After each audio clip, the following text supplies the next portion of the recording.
Halo teman-teman, pada video kali ini saya ingin melanjutkan penelusuran saya mengenai jejak-jejak sejarah orang Jawa di Suriname.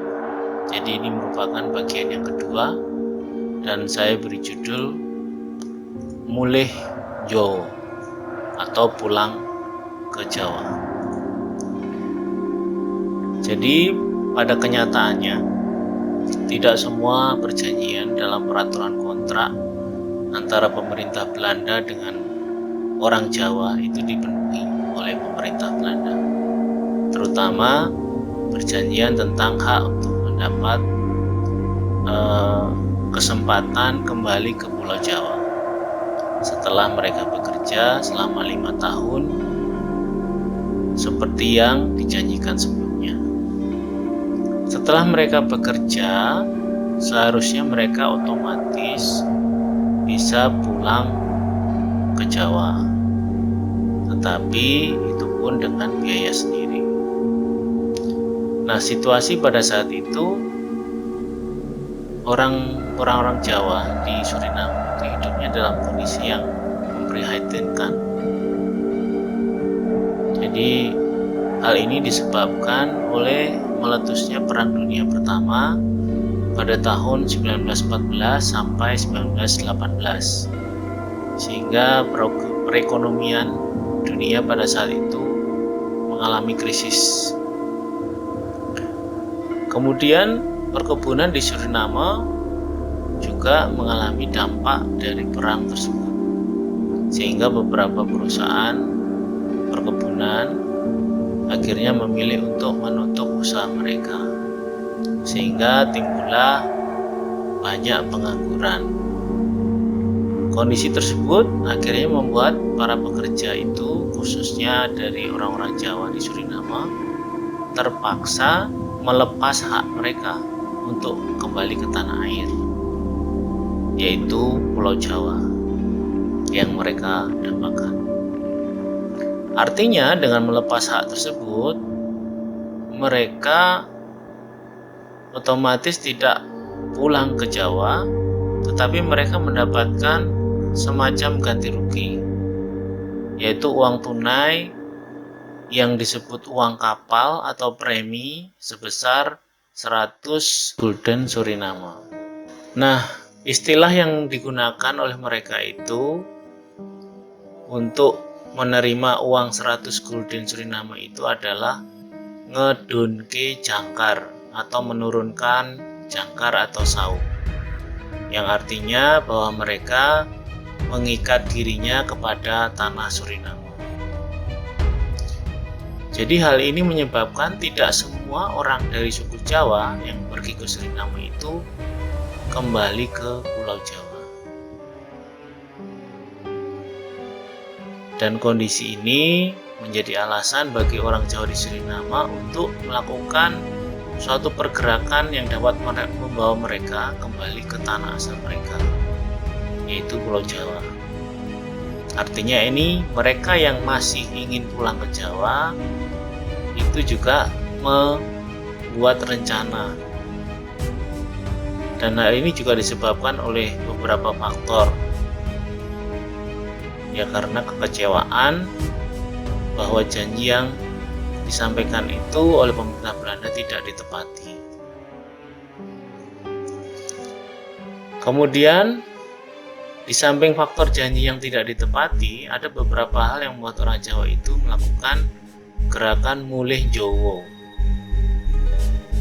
Para pekerja kontrak dari Jawa itu kerap mendapat perlakuan yang sewenang-wenang dari offsetter perkebunan. Offsetter itu artinya adalah pegawai yang mengawasi pekerjaan, dalam hal ini pegawai pengawas dari para pekerja kontrak di perkebunan tersebut. Kondisi lain yang menimbulkan keinginan yang kuat dari orang-orang suku Jawa ini untuk kembali ke tanah air adalah mereka melihat posisi mereka dalam hubungan sosial dengan bangsa lain itu mengalami beberapa permasalahan. Salah satunya adalah dari suku Kreol. Suku Kreol ini adalah suku yang dominan dan mereka menganggap orang dari India dan Jawa pada saat datang itu dianggap sebagai indentured laborers atau orang yang rendah. Hal ini kelihatan pada saat perkebunan menempatkan suku Kreol itu sebagai pemimpin atau memiliki posisi yang tinggi. Sedangkan para indentured laborer itu posisinya lebih rendah atau bahkan di bawah. Jadi perlakuan buruk terhadap para indentured laborer ini bukanlah hal yang tidak biasa. Mereka kerap dianggap rendah dan mendapat perlakuan yang kejam. Sehingga kondisi inilah yang membuat orang-orang suku Jawa itu tidak terlindungi secara sosial. Tetapi walaupun tidak ada diskriminasi secara tertulis, namun kadang orang-orang ini merasakan dianaktirikan oleh pemerintah Belanda. Pemerintah Belanda dianggap lebih mendahulukan kepentingan bangsa lain dibandingkan kepentingan dari suku Jawa pada saat itu. Kondisi-kondisi tersebut sehingga mengecewakan para pekerja kontrak dari Jawa di Suriname. Padahal menurut sejarahnya mereka itu sudah ikut membantu pemerintah Belanda dalam membangun negara Suriname itu sendiri. Dan rasa kecewa itu juga karena perlakuan dari suku Kreol terhadap suku Jawa sejak tahun 1890 hingga tahun 1946. Dan ada rasa diskriminasi dari pemerintah Belanda. Sehingga hal-hal tersebut yang mendorong mereka untuk kembali ke tanah air.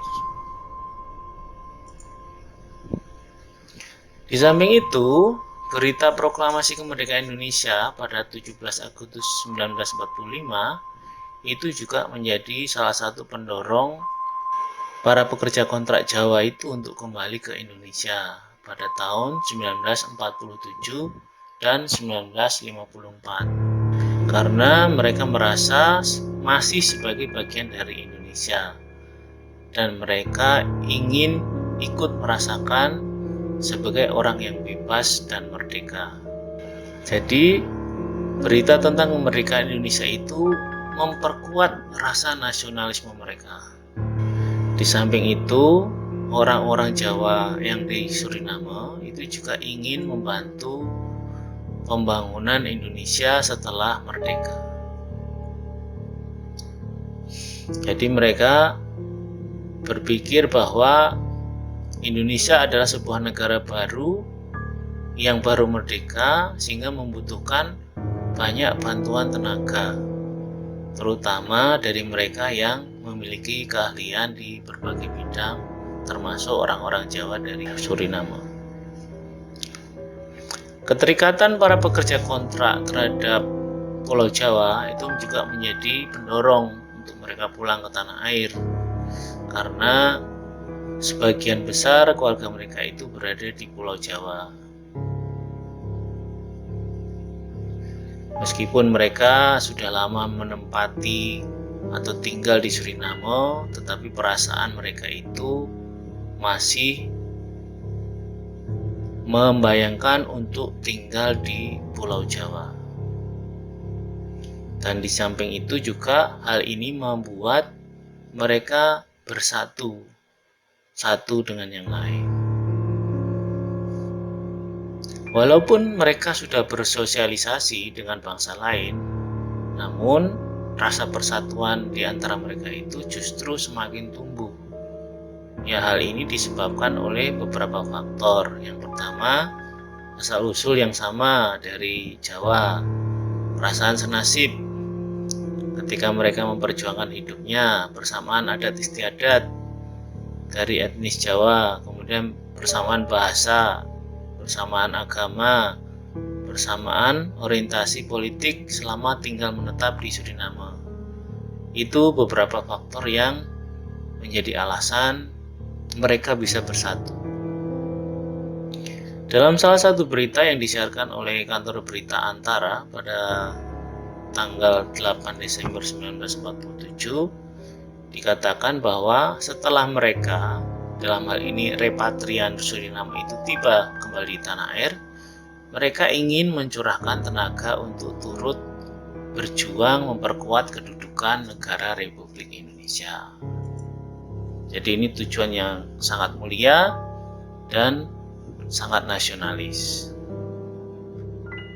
Menurut Antara juga pada tanggal 13 Desember 1947 diberitakan bahwa rombongan orang-orang Indonesia dari Suriname itu datang kembali ke tanah air pada tanggal 25 Oktober 1947. Nah, mereka itu menghadap kepada Presiden Soekarno untuk menyampaikan bantuan mereka berupa pakaian dan obat-obatan.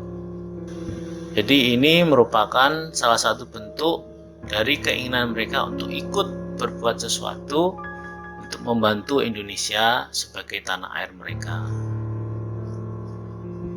Nah, semangat nasionalisme itu tampak juga pada semboyan mereka dalam keseharian mereka.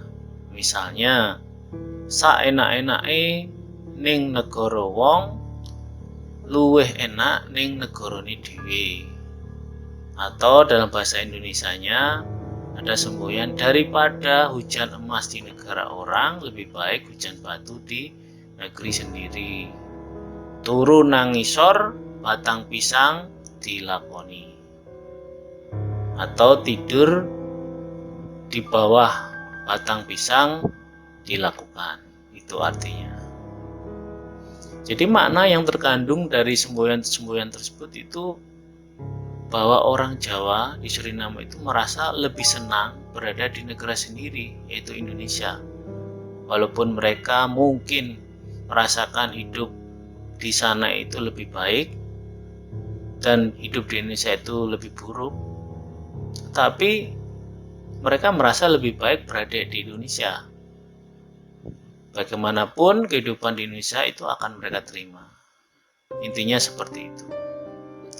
Pada kenyataannya bukan hal yang mudah untuk dapat kembali ke tanah air, dan hal itu terbukti dengan adanya semacam demonstrasi yang dilakukan suku Jawa Suriname untuk kembali ke Pulau Jawa.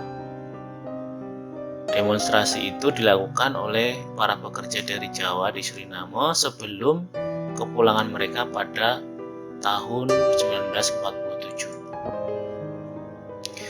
Dari salah satu arsip yang berbentuk surat oleh Kepala Kepolisian Daerah Istimewa Yogyakarta, kita bisa melihat betapa kuatnya keinginan dari orang-orang Jawa itu untuk kembali ke Indonesia. Setelah tersiar berita proklamasi kemerdekaan Indonesia yang dibacakan oleh Presiden Soekarno, timbullah perasaan nasionalisme yang kuat sehingga mendorong mereka untuk kembali ke Indonesia. Jadi setelah adanya demonstrasi itu yang dipimpin oleh Sugiono, itu kurang lebih 782 orang Jawa itu mewujudkan mimpi mereka untuk kembali ke Indonesia. Jadi caranya mereka mengumpulkan sejumlah uang untuk menyewa kapal yang akan membawa mereka kembali ke Indonesia. Nah, kapal itu namanya adalah kapal Tabian. Dan bagaimana dengan biayanya? Jadi untuk menyewa kapal tersebut mereka harus membayar sebesar 280.000 gulden Suriname. Dan biaya tersebut harus ditanggung oleh para imigran atau pekerja kontrak tadi untuk menumpang. Jadi setiap imigran itu dikenakan biaya 300 gulden Suriname. Nah, di dalam kapal itu pemerintah Belanda turut menyediakan tenaga medis, seorang dokter dengan 2 orang asistennya untuk melayani kebutuhan medis para imigran selamat dalam perjalanan kapal tersebut. Kapal MS Tabian akhirnya tiba di Pelabuhan Paramaribo pada tanggal 23 September 1947 dan kemudian berangkat ke Indonesia pada hari yang sama pukul 12 siang. Tetapi melihat kondisi demikian, pemerintah kolonial Belanda itu tidak tinggal diam. Menurut arsip berita antara, diketahui bahwa ada semacam upaya pemerintah Belanda untuk mempertahankan orang-orang Jawa yang ada di Suriname. Jadi cara yang dilakukan adalah dengan mempermudah orang-orang Jawa di Suriname itu menjadi warga negara Belanda, yaitu cukup dengan membubuhkan cap jempol saja. Hal ini mereka lakukan karena khawatir mereka akan kehilangan tenaga kerja yang rajin dan murah. Nah, kemudian pada tahun 1950 Suriname mengadakan pemilu dan akhirnya terbentuklah lembaga legislatif dan Suriname menjadi daerah otonom di bawah kerajaan Belanda. Jadi Suriname menjadi konstituen Belanda itu pada tanggal 15 Desember 1954. Otomatis seluruh warga Suriname menjadi warga negara Belanda.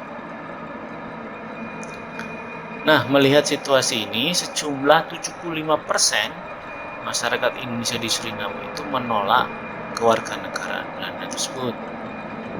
Mereka masih tetap mempertahankan status WNI-nya dan ingin kembali ke Indonesia meskipun dengan biaya sendiri.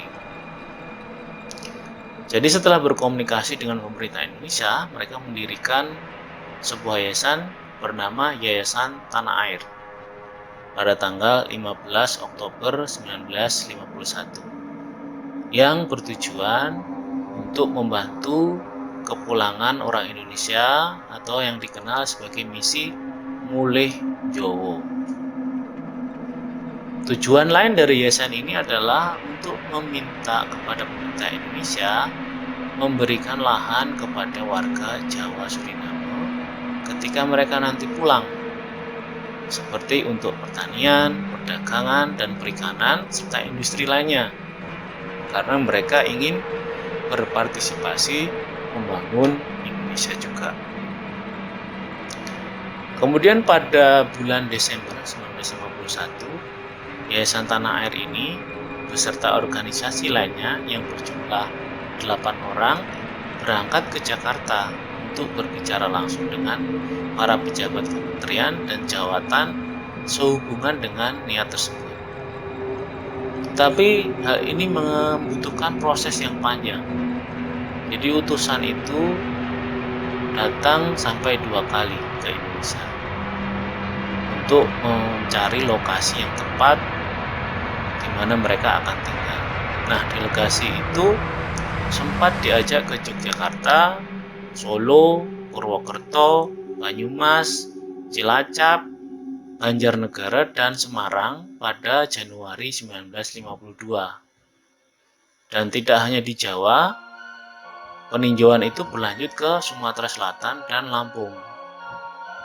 Dan kesimpulan akhirnya adalah ternyata mereka tidak bisa pulang dan tinggal di Jawa.